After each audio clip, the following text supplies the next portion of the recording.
मैं डॉक्टर सरिता दुबे, सहायक प्राध्यापक इतिहास, शासकीय दूधाधारी बजरंग महिला महाविद्यालय रायपुर। बच्चों, आइए आज हम MA सेकंड सेम के 8वें प्रश्न पत्र इंग्लैंड का इतिहास, इसके अंतर्गत प्रथम इकाई के प्रथम अध्याय ग्लैडस्टन की आयरिश नीति, इस पर चर्चा करें। ग्लैडस्टन की आयरिश नीति पर चर्चा करने से पहले थोड़ा आयरलैंड के बारे में बता दूं, क्योंकि आयरलैंड से संबंधित समस्या ही आयरिश समस्या थी, जिसके निराकरण का प्रयास ग्लैडस्टन ने किया।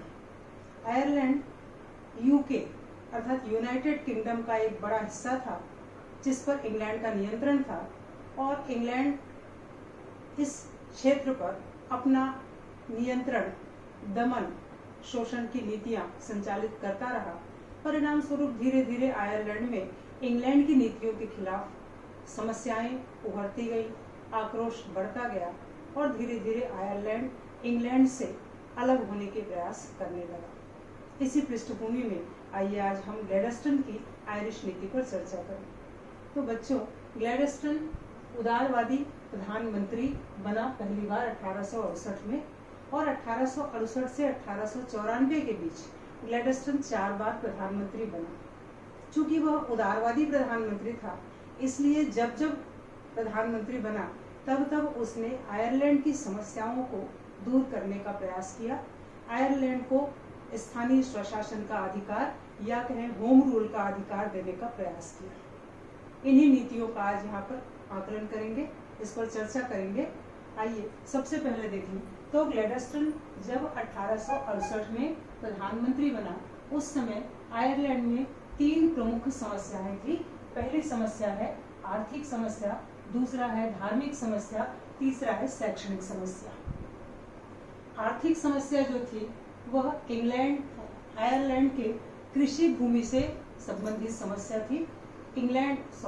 आयरलैंड में जितने भी कृषक थे उनकी अपनी जमीन नहीं थी। आयरलैंड की संपूर्ण कृषि भूमि पर इंग्लैंड के बड़े बड़े जमींदारों का नियंत्रण था, और वे आयरलैंड के कृषकों पर शोषण और दमनकारी नीतियों का पालन करते थे। इससे आयरलैंड के किसानों में धीरे धीरे असंतोष बढ़ता जा रहा था। दूसरी जो समस्या थी वो धार्मिक थी, और धार्मिक समस्या ये थी कि आयरलैंड में जो चर्च था वो प्रोटेस्टेंट धर्म को मानने वाला था, और आयरलैंड की जो जनता थी वो कैथोलिक धर्म को मानने वाली थी।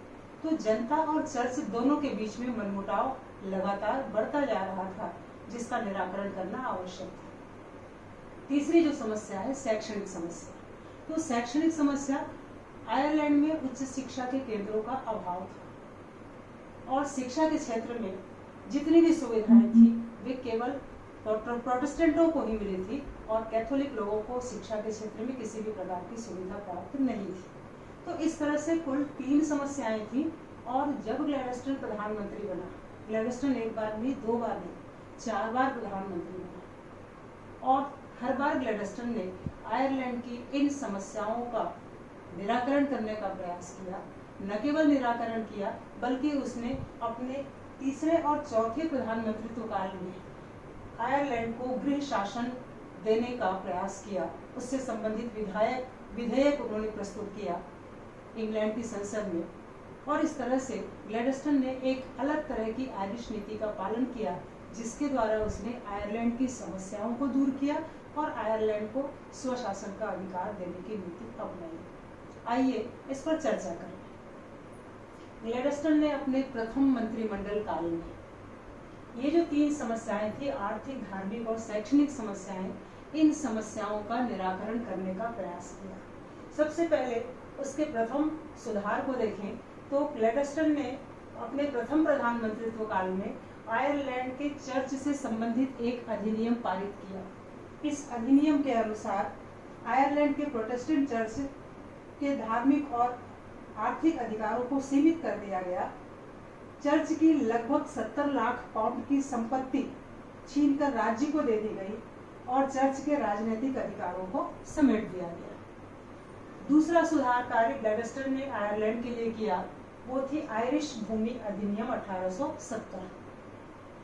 इस अधिनियम के द्वारा आयरलैंड की कृषि भूमि संबंधी समस्या को दूर करने के लिए ग्लैडस्टन ने जो प्रावधान रखे, उसके अनुसार किसानों को कृषि भूमि से बेदखल नहीं किया जा सकता था, और यदि किसी स्थिति में बेदखल किया जाता तो कृषकों को मुआवजा देने का प्रावधान इस अधिनियम के द्वारा रखा गया।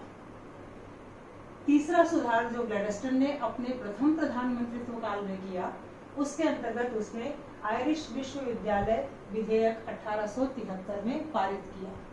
इस अधिनियम के अंतर्गत ग्लैडस्टन ने आयरलैंड के कैथोलिकों पर लगे हुए समस्त प्रतिबंध समाप्त कर दिए और डबलिन विश्वविद्यालय में दोनों संप्रदायों को शिक्षा के समान अवसर और समान सुविधाएं प्रदान करने का निर्णय लिया। तो इस तरह से ये 3 सुधार ग्लैडस्टन ने अपने प्रधानमंत्रित्व काल में किया। और इसके बाद जब दूसरा मंत्रिमंडल जब ग्लैडस्टन का बना, उस दूसरे मंत्रिमंडल काल में ग्लैडस्टन ने उन्हीं तीनों समस्याओं से संबंधित कुछ और सुधार कार्य किए, जिसके अंतर्गत आयरलैंड भूमि अधिनियम 1881 में पारित किया गया। और इस अधिनियम के तहत किसानों को अपनी कृषि भूमि के क्रय और विक्रय का अधिकार दिया गया और भूमि अदालत के द्वारा किसानों पर 15 वर्ष के लिए लगान तय किया गया। इस तरह से कृषकों को इंग्लैंड की जमींदारी सिस्टम से मुक्ति मिली और आयरलैंड की कृषि संबंधी समस्या दूर हुई और कृषकों का असंतोष भी कम हुआ। ग्लैडस्टन ने सुधारों के साथ साथ कुछ दमनकारी नीतियां भी अपनाई, जिससे आयरलैंड में जगह जगह जो विद्रोह हो रहे थे इंग्लैंड के खिलाफ, उनको समाप्त करने के लिए उसने 2 दमनकारी कानून पारित किए, जिसके अंतर्गत आयरलैंड के लोगों पर शस्त्र रखने पर प्रतिबंध लगा दिया गया। और जहां जहां आयरलैंड के विद्रोह हो रहे थे स्वतंत्रता के लिए, अपने अधिकारों के लिए, आयरलैंड का एक नेता था जिसका नाम था पार्मेल, और उसने लोगों को संगठित कर इंग्लैंड के खिलाफ विद्रोह का रास्ता अपनाया था।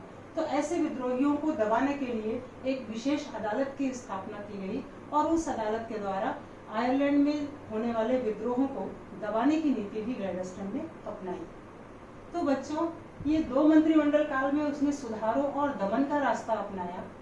उसके बाद जब ग्लैडस्टन 2 बार और प्रधानमंत्री बना, तो तीसरे प्रधानमंत्रित्व काल में ग्लैडस्टन ने एक बड़ा स्टेप लिया और उसने आयरलैंड को स्वाधीनता न देकर के स्वशासन देने की नीति का पालन किया।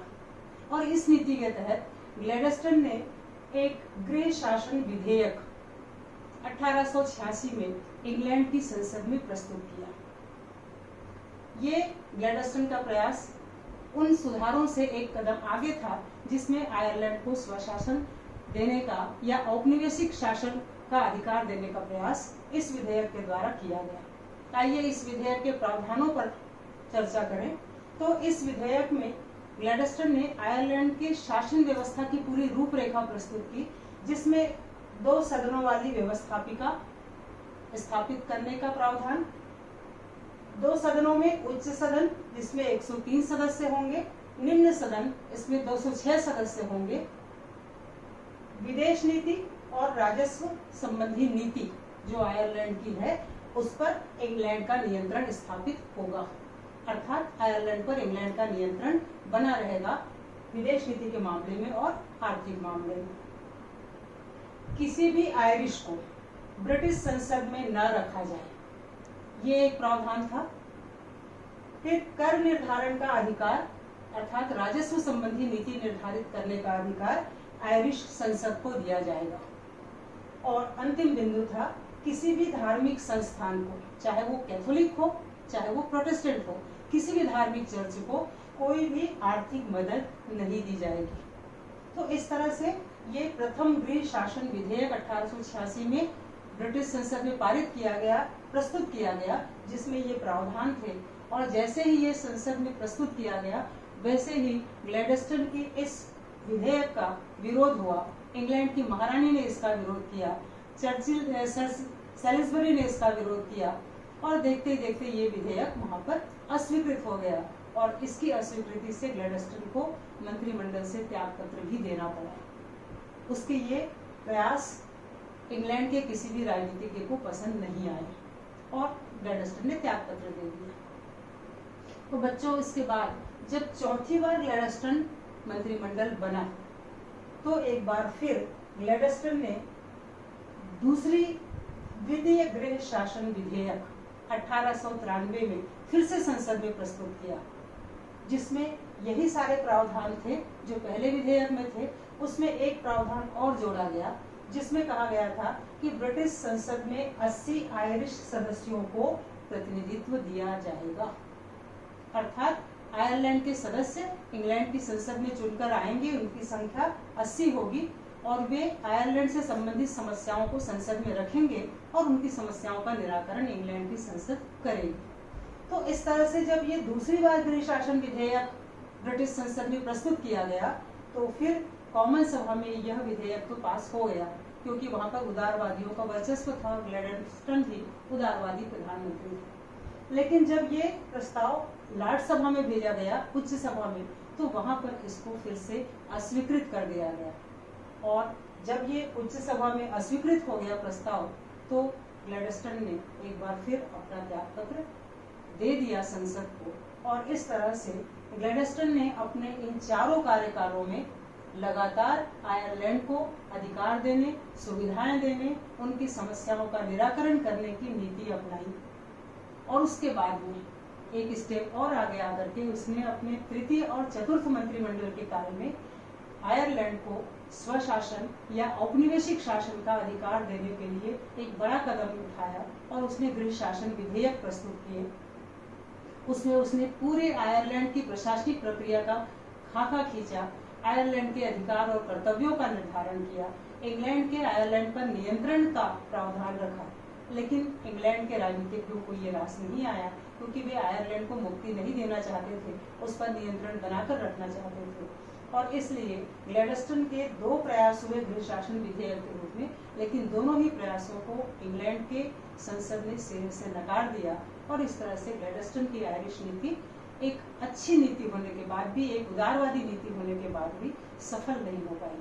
तो बच्चों, ये था इंग्लैंड में ग्लैडस्टन की आयरिश नीति, जिसमें उसने आयरलैंड को अधिकार देने का कार्य किया, लेकिन उसे सफलता नहीं मिली। बच्चों, ये वीडियो आपको कैसा लगा, इस पर जरूर चर्चा कीजिए। धन्यवाद।